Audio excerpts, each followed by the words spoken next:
ကိုပိုင်တချင်းဖန်တီးကျင်သူများအတွက်သတင်းကောင်းလေးတစ်ခုပြောချင်ပါတယ်ကိုပိုင်တချင်းဖန်တီးကျင်သူများအတွက်မင်္ဂလာပါကျွန်တော်ကိုတုကပါ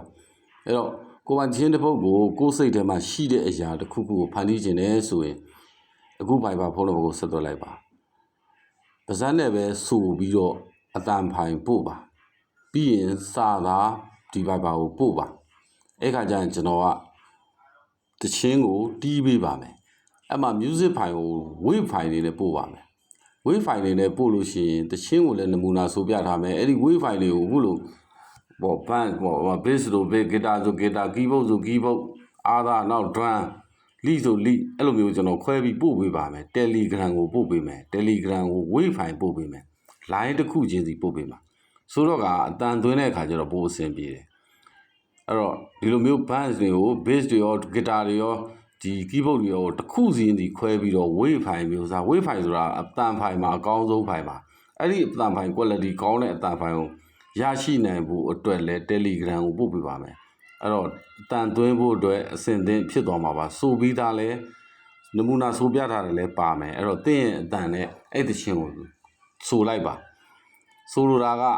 ဥမာအချီရီကိုကြောင့်ဒါဥပမာပေါ့နော်ဥပမာပါဒါကိုစီတူလင်းရဲ့တချင်းပါအဲ့လိုမျိုးလေးပါဇက်လေးနဲ့ဆိုပြီးတော့ဒါကျွန်တော်ကိုအတန်ဖိုင်ပို့လိုက်ပါအဲ့ခါကျရင်ကျွန်တော်ဘန်းလေကျွန်တော်ဒီဟိုဘန်း music တစ်ခုချင်းစီလိုက်ပေါ့နော် guitar တစ် line bass တစ် line drum တစ် line keyboard တစ် line ကို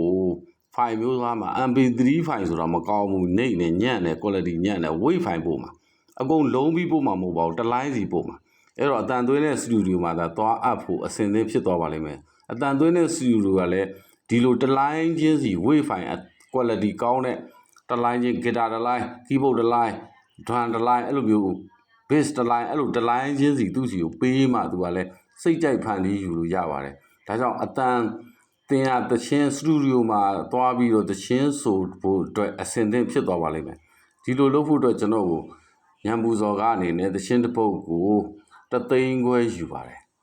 အဲ့တော့ studio မှာတချင်းသွားသွင်းတဲ့အခါကျလို့ရှိရင်ဒီလိုအတီးပါပြီးသားဆိုရင်တစ်ပုဒ်ကိုကျွန်တော်တို့ဘက်မှာရှမ်းပြည်မှာတော့3သိန်းပေးရပါတယ်အဲ့တော့